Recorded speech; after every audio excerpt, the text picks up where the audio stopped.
Welcome to Shameless Leadership. I'm your host, Sarah Dean. This show is for women leaders who are committed to advancing both their own leadership and the leadership of those around them. In each episode, I offer practical strategies and inspiring stories to help you become a more confident, compassionate, and curious leader. The truth is, you were born to lead. So let's start now, together. Hello, Shameless Leaders. I'm so excited to have a very special guest with us today, a classmate of mine from my organizational leadership program, Emily Scherberth. When Emily and I met in class back last summer of 2025, I knew quickly that she was super smart and someone that I wanted to geek out with all things leadership with and get a chance to learn more from. When Emily started sharing her more recent research about feedback and vulnerability and leadership on LinkedIn and the glaring differences in gender in these topics, I knew I wanted to do a deep dive with her. So I invited her to come on the show and have a conversation. And I'm so grateful that Emily's doing this really important work. And I loved this conversation. So I'm excited to share it with you all. Professionally, Emily Scherberth is the founder and CEO of Turas Leadership Consulting. She serves as a partner and strategist for executives, teams, and organizations that are ready to transform their cultures and lead with purpose. With nearly 30 years of experience in corporate strategy, communications, leadership, qualitative research, and facilitation, Emily created Turas Leadership to realign more intentionally with her own purpose, to help actualize the potential in others. As the creator of the Leader First Transformation Model and a Gallup-certified Clifton Strengths coach, Emily synthesizes decades of direct leadership experience with forward-thinking research and evidence-based methods to help clients increase performance and find meaning in their work. She holds a bachelor's in communication studies from Loyola Marymount, a master's of arts in communication studies from California State University, Northridge, and she just recently, as in 4 days ago, if you're listening in live time, walked across the stage with me for her second master's degree, my first, her second, in organizational leadership from Gonzaga University.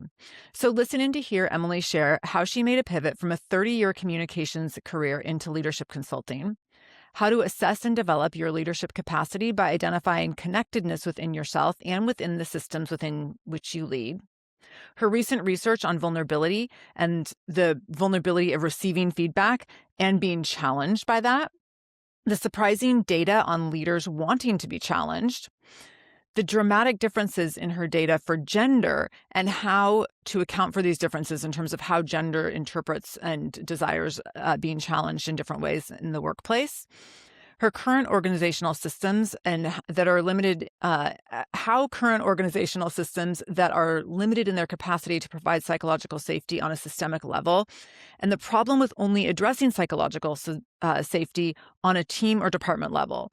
Looking at this from a systems level versus team or department level really shifts things. She digs into what capacity building means in leadership and why leadership development needs to focus more specifically on capacity building. And she talks through how you can own and honor your leadership capacity while also challenging yourself to advance your current capacity. So many good things in here.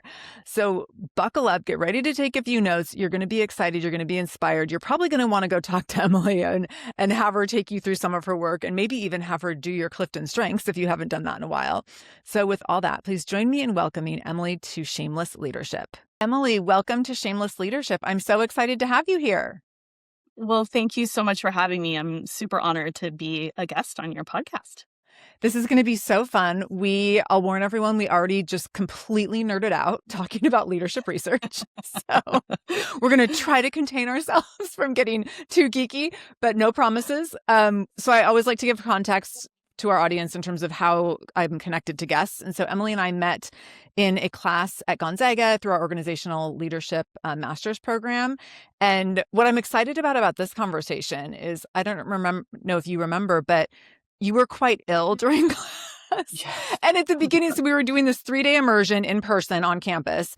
And on day one, I was like, I want to make sure I get time to talk with Emily. And then you were so sick and you felt so horrible and you were such a trooper. But I was like, oh, we didn't get our bonding time that I wanted. So this is our bonding time.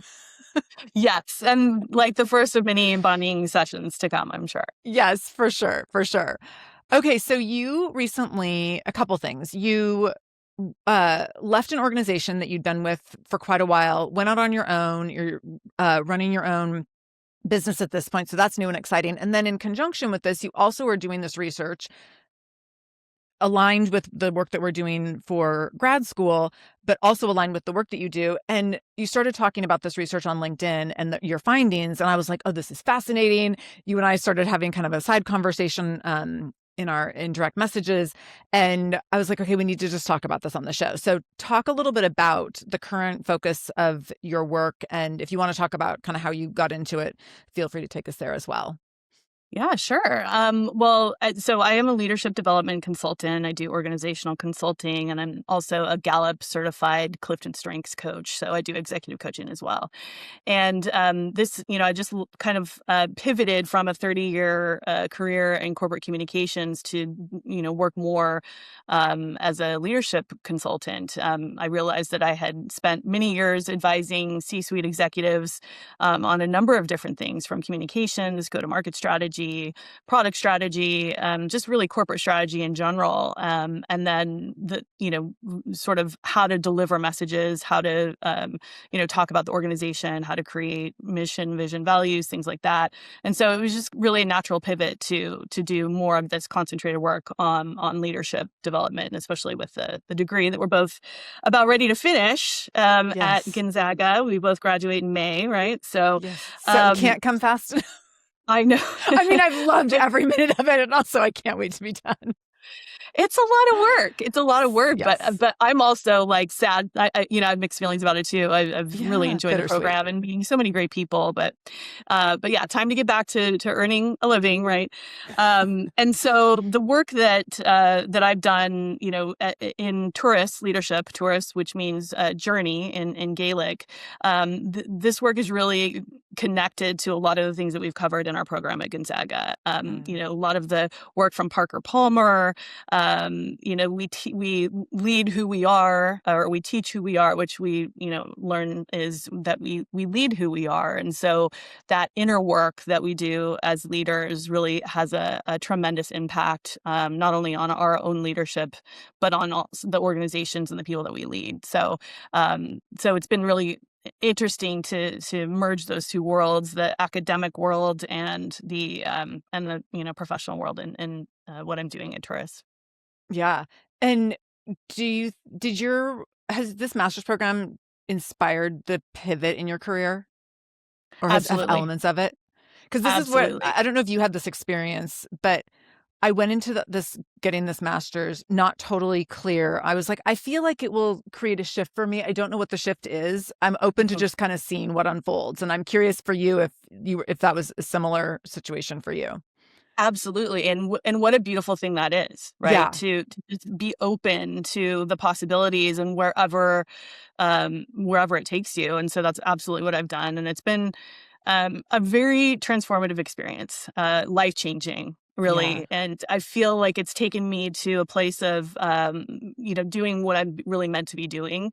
And also, going through the Gallup Clifton Strengths certification process, I learned that my number one Clifton strength was connectedness. And so connectedness is really, obviously it sounds like the way it sounds, the ability to connect, disparate things together, find the connections between seemingly disparate things. Yeah. But it's also natural systems thinking. So I've always been aware of how the system works, not just, the impact of one thing on another, but how the interdependencies and the interconnectedness of all things. And so it's not surprising to me that it's led me to this place of developing a model called Leader First Transformation, which is really about the inner transformation that a leader needs to go through to be able to lead an organization and a system that organizations are systems, right? And so being aware of the system is really important for leadership. Yes, I love this. And you and I will geek out on Clifton Strengths. And we'll do a whole nother podcast interview about that. In fact, when I do mine, because you invited me to redo my strengths, which I haven't done in a number of years now. So maybe we do a whole nother interview where you debrief my strengths with me. in lifetime. That would Oh, be so fun. I could talk about strengths like all day It's long. so fascinating. But It really is. connectedness, interestingly, which was not a top 5 when I last took it, but I relate to a lot of what you said in terms of being able to see connections and like getting really excited about that. Mhm. Connectedness and leadership specifically, what I find is so fun in the work that I do and similar to the work that you're doing is being able to help a leader see these aspects of connectedness within their leadership identity and how that relates to the work that they're doing within their organization and how they can then start to see how the organization works as this like being rather than them being a cog in the bean. Right. So I think that piece gets really, really exciting. And I think that we have this really unique opportunity to help leaders see themselves in a different way. And I find so consistently that it only takes helping people see like one little, connecting like 2 little dots or helping someone see something just a little bit, see something about themselves in a little bit of a different way for all sorts of other light bulbs to start going off. And then people start to see their capacity for growth, their capacity for change, their capacity to lead others and grow leaders just starts to snowball. And that is like the super fun stuff for me. And I think that that's the direction you're going as well. So with that, comment on any of that you want. But then I would love if you want to take us into this recent research that you're doing, because I think that seeing this capacity for us to be self-reflective and learn about ourselves, I think is really at the crux of the research that you've been doing and where you want to go. Yeah. Yeah, I love what you just said. I mean, it's such a great insight that, just one small change can have that snowball effect. And so, yeah, capacity is really, I think, the main thing. Like, a lot of leadership development focuses on skills, right? Speaking skills or emotional intelligence skills or things like that. But capacity is a more of a longer lasting expansion, right? That can serve a leader no matter what happens, no matter what they're going through, no matter what the organization is going through. I mean, we're in this place of needing to be perpetually change ready, right? This Mm-hmm. VUCA environment. It's volatile, it's uncertain, right? Complex, ambiguous. And These are all the so words people who are high control people don't like, by the way. And I'm a high control person. We're like, no, none of that. Same. Oh my gosh. Yes. And I think when we're not in control, we're trying to protect ourselves from being scared, right? Yeah. Being in control means that we don't have to be scared, right? Yeah. So anyway, so what you were saying about that one small change and what I found is it's really about the mental models that people hold about leadership, and that kind of takes me into the research that I did. So I worked with the Harris Poll organization to commission a survey on leadership, and it was really meant to kind of connect to different aspects of my leader first transformation model, which is really about leaders having to transform themselves first before they can transform organizations. And it's kind of was created in this context of organizational transformation brought on mostly by generative AI, right? It's changing the way we all work. And so I asked about vulnerability, about all kinds of other aspects of leadership, and the results were really interesting. Some of it was surprising, and some of it wasn't. What surprised me in terms of the results were, number one, that 90% of senior leaders said that they wished that their teams would challenge them and the status quo of the organization more often.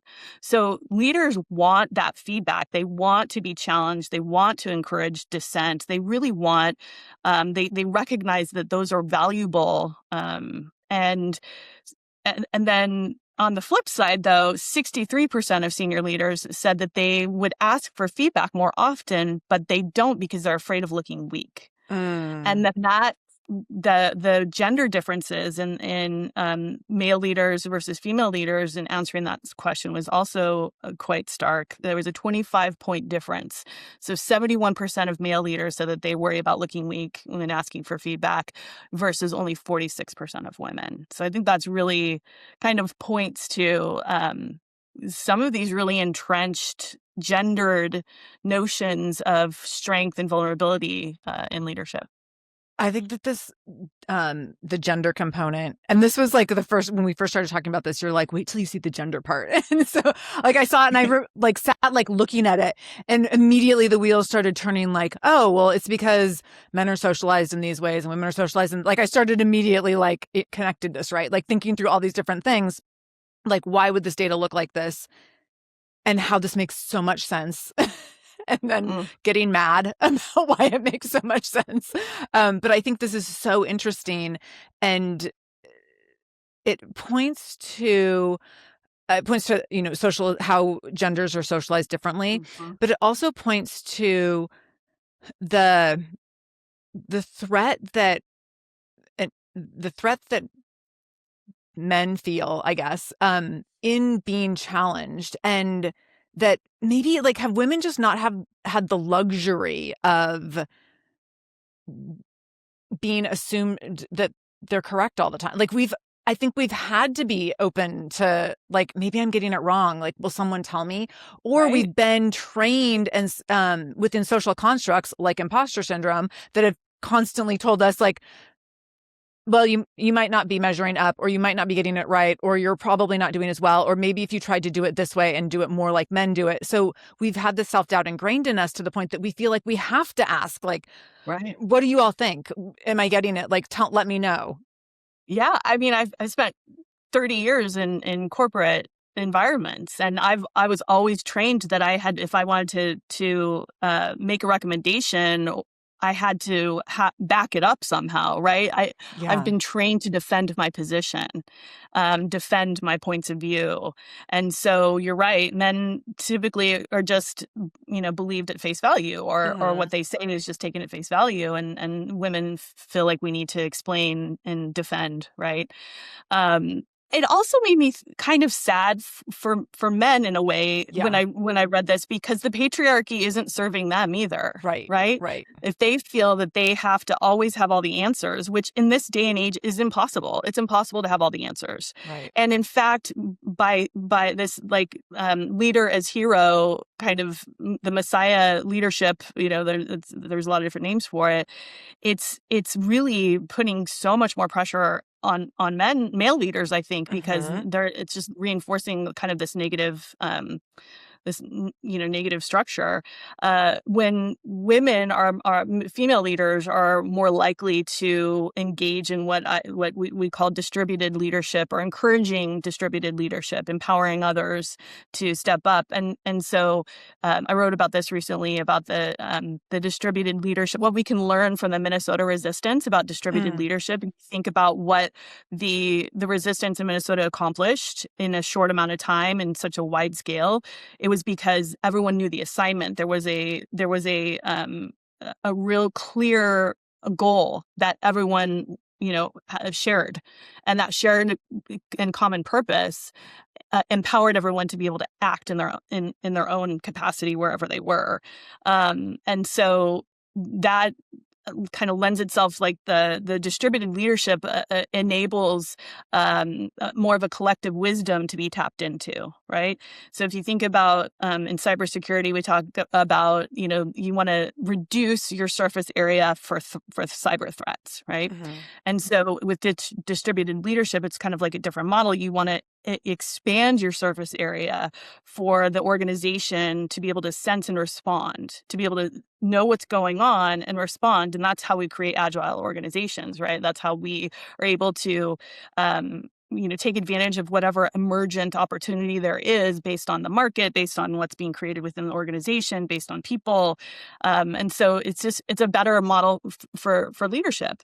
And so, women, because female leaders, because we're more collaborative, and empowering, right, to others, it creates a better system, really, for the organization. So yeah, I think the binary thinking of this or that, the need to be decisive, it really reduces the opportunity for some of these other more collective wisdom to emerge, which can be sometimes more intelligent than the intelligence of one person. Right, right.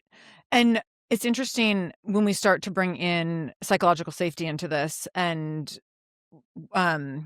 and you mentioned the patriarchy, so I'm going to go back there for a second because I actually just did a keynote recently and referenced the patriarchy. And when I depending on who I'm talking to and where I am geographically, when I reference the patriarchy, I try to be really thoughtful and intentional to acknowledge that no one wins in the patriarchy. This is not about like Agreed. the men are horrible and the women are suffering and like it's not that. It's like no one's winning, right? No one's thriving. There are people who might have access to more things or more power and privilege, but they're not winning. They are struggling in all sorts of ways as well, that they may or may not be able to identify. So when no one is winning, we have the system that we need to look at. And I recently had a speaking event, and there was some of the feedback I got, people were very offended that I mentioned at all the patriarchy and that I was placing blame on men, which I wasn't. But anyways, in reference to the patriarchy, I was talking about how no one wins and here's the reasons why. But I think that your point around when we look at patriarchal systems, which organizations almost always innately are, then we have to look at, okay, we have this whole population who generally has the most power, who don't know how to demonstrate vulnerability, who don't feel safe demonstrating vulnerability, who haven't had vulnerability modeled to them. There's this huge gap. And so when we talk about psychological safety, we're often putting the onus on like certain pieces of the system to like own this and implement it in certain ways and in certain pockets, but it's not necessarily part of the entire system. And it's not necessarily part of a top-down impact. And so can we talk a little bit about where you see gaps in addressing and implementing psychological safety that are then keeping this data as it is, where if we don't have psychological safety from the top down, we have like this gender disparity in terms of being able to receive feedback and challenge leaders is only going to continue to be what it is. Yeah. Yeah. And a lot of the psychological safety research and a lot of the common understanding of psychological safety is it's something that leaders are encouraged to provide to their teams, right? Like as a leader, I am making it psychologically safe for you to bring issues to my attention and to speak your needs and and that's really important. That is a great evolution that we've made in the last 20 years, right? In addition, what my research shows is that leaders don't feel psychologically safe, right? To ask for feedback. It's not working in the other direction. So I guess it needs to be, I was saying top down, but I guess it needs to be bottom up.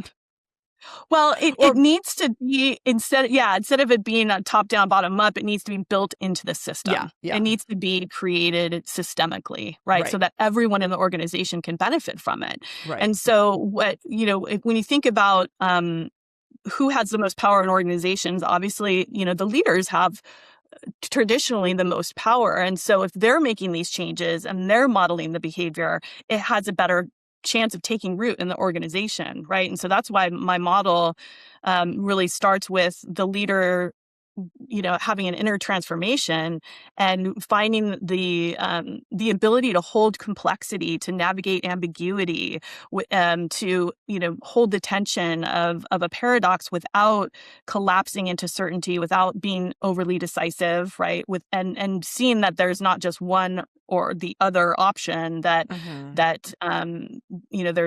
there's wisdom even in the tension of a paradox, right? And that's a whole other conversation. I've been down this rabbit hole of paradox theory in the last few weeks, and it's fascinating. And I've found a connection to quantum theory to help resolve paradox. So, oh my gosh, more to come on another that. interview. But again, yes, we promise not to nerd out. By the end of this interview, we'll have a whole nother podcast, just the two of us built together. Like we're going to have 10 episodes. I know. Go ahead. Yeah, I'm a little bit of a squirrel right now with information, like something interesting. I love it. And then a rabbit hole. But anyway, so one of the big takeaways from this research that I did, the Harris research, is that psychological safety needs to be created as a system, and so that everyone in the organization can benefit from it. But it's really up to the leaders to model the behavior that they want to take root in the organization. I love that. And I think that's such a different shift. It's such a different perspective and a different shift on, it moves really away from like psychological safety being like this component of DEI, like where it kind of lives over here and like this own in its own little bubble. It's really different, and I think an interesting perspective, but a really significant and important viewpoint that can help us see how we can do things better in order to provide opportunities for vulnerability across levels, across role and rank. Yeah. I mean, the comfort with vulnerability, and as Brene Brown talks about, like vulnerability takes a great deal of courage, actually, to say, I don't know, or I don't have the answers. What do you think? Can we have a conversation about it? Like modeling that behavior takes a lot of courage. Right. And so the other big takeaway from the research, in addition to organizations needing to create psychological safety as, as part of the system, that leadership development itself needs to be focused on capacity building, not just skill building. Capacity to, like I said, navigate complexity, to operate within ambiguity, which is pretty much every organization everywhere. Right now with everything going on with the economy and wars and generative AI. I mean, it's just such a volatile time, right? And so the more we have the capacity for navigating all of these things without defaulting into control and certainty and premature decisions, right? The longer we can hold on in that space and collaborate and engage, create distributed leadership to be able to sense and respond. These are all very different capacities that is really are really necessary for leading, now and into the future. Can you give for people who haven't heard the term, can you give a bit of a definition for capacity building versus skill building? I think we know what skill building is. Capacity building sounds more ambiguous in nature. Yeah. So think of a container, right, that holds water or anything. The bigger the container, the more it can hold, the more water it can hold, right? And so it's kind of that same idea that the more capacity we have as human beings and as leaders to sort of flow with all of this, to not white knuckle it and hang on and try to control but instead to sort of flow with the way things are going, and not to be passive. This is not about being passivity or a lack of decision making, or it's truly like seeing seeing a spectrum of thought. So paradox is a great example. Instead of there's a lot of sometimes paradoxes can be reduced to either this or that. You have to pick one. There's two poles of a paradox, right? There's a tension there between two opposites, and you either pick one or the other.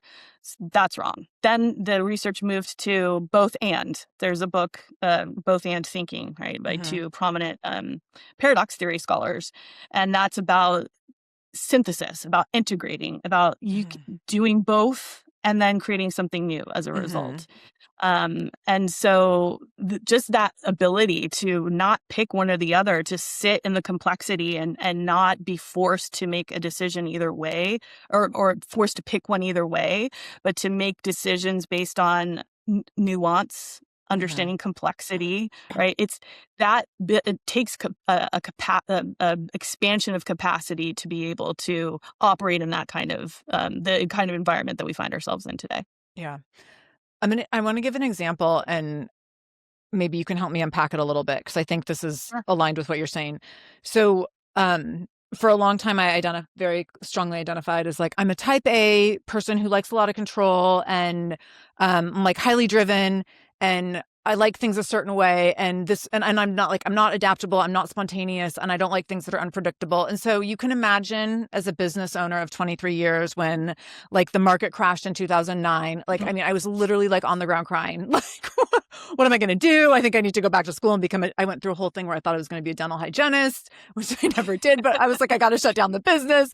Then 2020 happens. And again, I'm like, what am I going to do? Like, I'm not good with change. I'm not good with adapting. Like, this is what I'm horrible at, because I'm a control person. Like, so I was really dialed in on this part of my identity that like, this is just who I am, and used it for humor, but also like really held onto it, much to my detriment. And at a certain point I was like, this is not serving me. And my whole, like, I'm going to go down, and my whole family's going to go down with me if I can't build capacity around a different kind of identity. And I started to recognize that the story I'd been telling myself was so untrue, that what was really true, as anyone who, I started my own business in 2003. So by the time things happened in 2020, I'm 17 years in.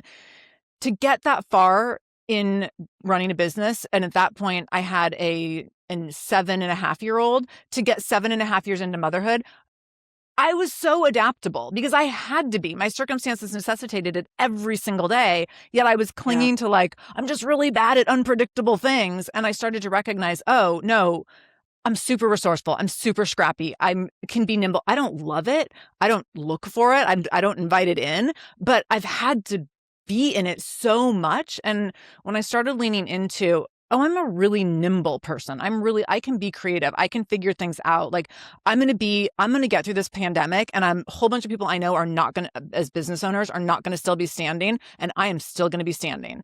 And for me, when you talk about capacity, that shift for me in seeing myself differently and finding the right evidence that would support the growth that I needed to go through to stay afloat was really, really necessary. And so is that an example of what you're talking about? Such a great example. Because what did you do? You confronted your mental model about who you are, about your identity. We're laughing because we learned mental models. It's our nerdy inside joke of mental models, because that's a grad school thing.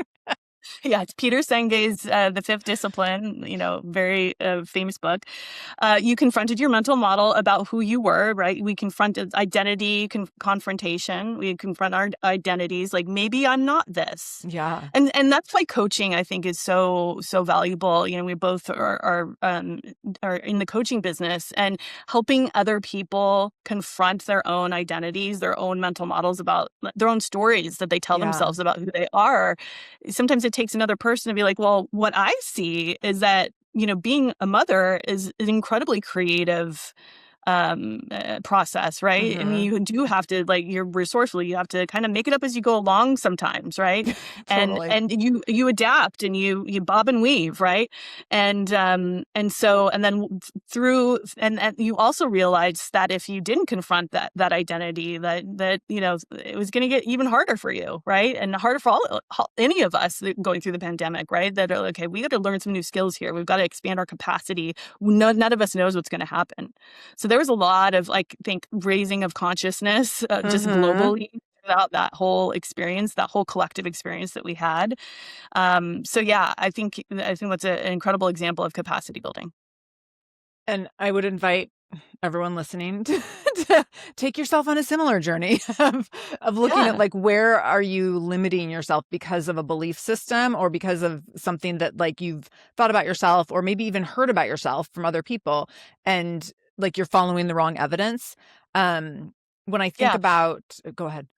Oh, no, I was just going to say, and that's that's one of the core tenets of my leader first transformation model. It starts with cultivating self-awareness. That is the foundational piece. Nothing else can be built on top of that until you cultivate that self-awareness, that comfortability with vulnerability, taking a listening first disposition, building trust through transparency, modeling co-creation, transcending your ego. Like, this is all this inner work, capacity building, right? That we all of that helps us to navigate this uncertain time. And then on top of that is embracing paradox and modeling curiosity.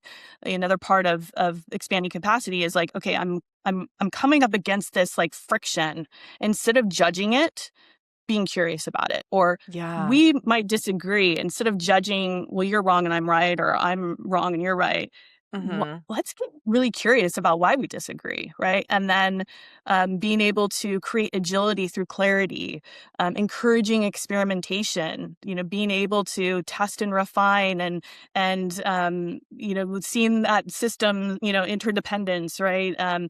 Building a safety net for risk taking, which requires trust. Like these are all, parts of this systems thinking about organizations, but it all starts with building that capacity as a leader. And if you don't have that capacity, paradox, you'll collapse into certainty. You won't get curious. You'll judge. You won't be able to have clarity about where you're headed or have that clear identity or that clear assignment for everyone to follow. You won't encourage experimentation. You'll stay conservative and you won't take those risks, right? So so much can flow from expanded capacity that leaders go through and then can model for others. Absolutely.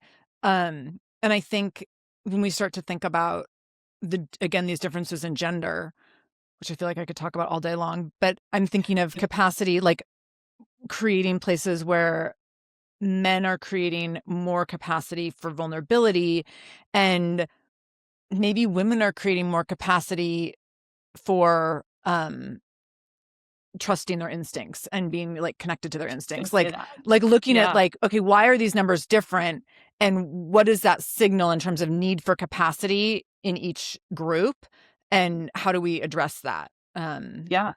Well, and going even a step deeper, I also bring in some Carl Jung into my model, and Carl Jung talked about there being 4 ways of knowing. There's emotional knowing, spiritual knowing, somatic knowing, and rational knowing. And so if you think about,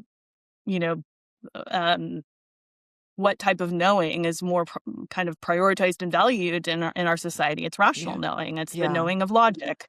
And logic really takes you to, it's either this or this, right? I mean, literally, the analytical philosophy, there's 2 branches of philosophy, right? Analytical and continental philosophy. Analytical philosophy is this reductionist effort to create literally a mathematical formula for knowledge, and there's one answer.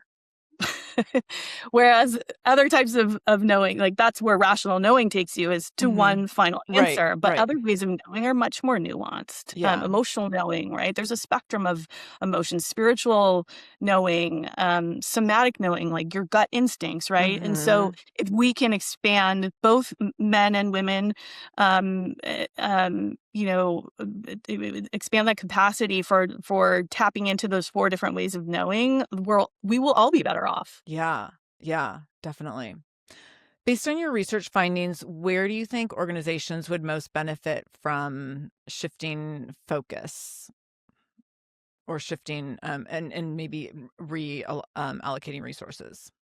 I think really re-engineering their leadership development, for sure. I think, like I said, leadership development traditionally is really focused on skill building, and it should be more focused on capacity building. And that's exactly what I do. That's really something. So perfect segue, because I was going to say, now everyone's like, well, but how do we do that? Like, how do we be like, be more nimble?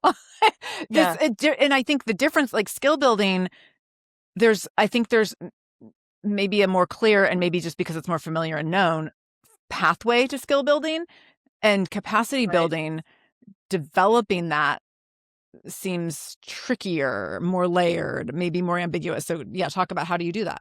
Well, that's the hard work of it, right? And it's hard work, but it's necessary work. And so that's really what I've been, in my first career in corporate communications, we would be hired to launch a new product and try to get earned media coverage for this new product that our clients would be launching. And what I found so many times throughout the process is that that we could do our work as practitioners to generate awareness for their new product through earned media and other communications strategies. But so often the leaders themselves who are hiring us couldn't get out of their own way to make sure that our efforts would be successful.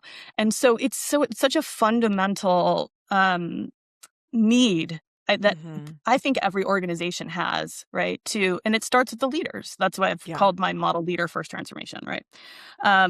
So I think I think I think it's time for us to do this deeper inner work because it works.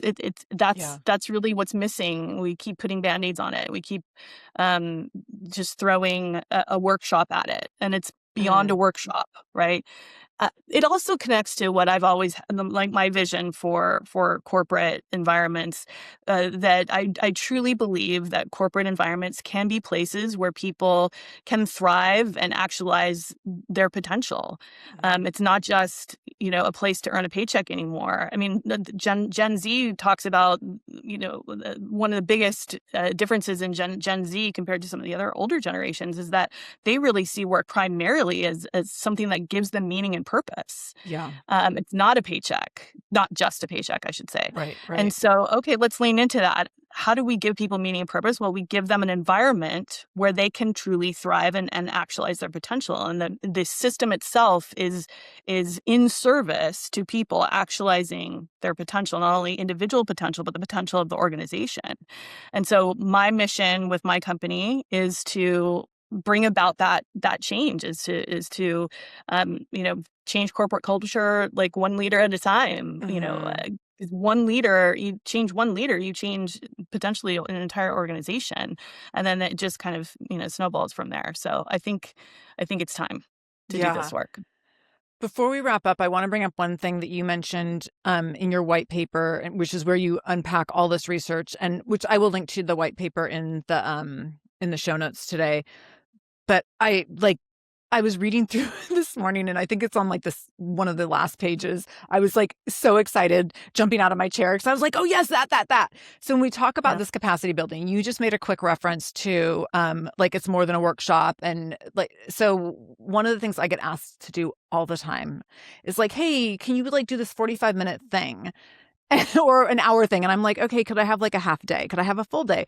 And to try to get more than 45 minutes is challenging oftentimes. And the amount of organizational systemic change that people think they can get in 45 minutes is it's hilarious. It's so hilarious. And so what I think is what I saw in your white paper is you talked about this cohort model and learning in cohorts and capacity development in cohorts and leadership development in cohorts, which is a lot of what I'm doing now. And the difference between a one-off workshop or even a one-off training day or 2-day training and ongoing cohort-based training and leadership development is night and day. And to your point around building self-awareness, what I'm seeing in the leaders that I'm working with in this kind of model is the opportunities and the safety to dig into that self-awareness is it's so much more expansive. And the opportunities that leaders will take to challenge themselves and get uncomfortable and stay uncomfortable in order to actually build the capacity, totally different. And you can't train that in a one-time workshop. You can't be you're going to develop a whole bunch of capacity for something as sensitive as vulnerability or, being more adaptable. These are things that take so much practice over time. So if you want to talk about that, the cohort component for you in your work, I would love to hear about that as well. Yeah, I just found that through just hundreds of conversations with senior leaders as being able to go through something have a collective experience versus an isolated experience collective meaning together with others, right, is so much more powerful because you're not only going through your own kind of inner dialogue about things, but you're hearing other people talk about their experience, and you're finding, oh, I feel that way too. I mean, that's the thing about Yeah. these surveys, is that it reveals the majority, right? Like what the percentages are, like the fact that 90% of senior leaders want to be challenged more, but 63% of them say that they would ask for more feedback if they weren't worried about looking weak. I mean, that's sort of like, what we're talking about here. So I think just having people to learn with, it just reinforces, right? And everyone has a different perspective on maybe the same topic, right? And so by bringing in these diverse experiences around the same topic, it's just a much richer experience. You're seeing more depth across the experience. So I think it's just incredibly valuable. Absolutely. Absolutely. Oh my goodness, Emily, so much good stuff. Obviously, we could have talked for so much longer. Can you tell people how you work with leaders and organizations and where they can find you and all that good stuff? Yeah, my website, turasleadership.com. You can find me on LinkedIn as well. And then I also publish on Medium. The Leadership Journey is my publication there, where I go into more longer form content, just unpacking various aspects of like distributed leadership and paradox and things like that. So much good stuff. So I'll post all that in our show notes. So people go to sarahdean.com, click on the podcast link, and you'll be able to drop down and see everything there that we just mentioned. And my final question for you is, how are you currently showing up as a shameless leader? Yeah, I think just like boldly pursuing what I am meant to be doing in this world. I've never felt more connected to my own purpose in life.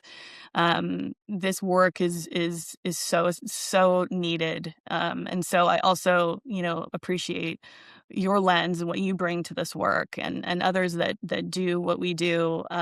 We're helping to usher in this kind of new awareness, right? Yeah. That is so needed in our organizations. So I think I am just boldly pursuing that, and having a great time at it too. We're having so much nerdy fun, so much nerdy leadership fun. I love it. Emily, this has been so amazing. Thank you for being here, and thank you for sharing your research and your passion for leadership development and all the work that you're currently doing. Thank you for coming in vulnerably. I know that you don't do lots of podcast interviews, and you just completely killed this one. So thank you so much for being here. Thank you for having me and for the conversation. It's been really enjoyable. Oh my gosh, it's been so fun. Thank you for allowing me to spend time in your ear today. If you liked this episode, be sure to subscribe to this channel. To learn more about my speaking, training, and coaching services, visit sarahdean.com. That's SARADEAN. I would also love for you to connect with me on LinkedIn at sarahdean.com/LinkedIn or on Instagram at sarahdeanspeaks. I love hearing from my listeners. Thank you for showing up for yourself today. I see you, I hear you, and I'm holding space for you today and every single day.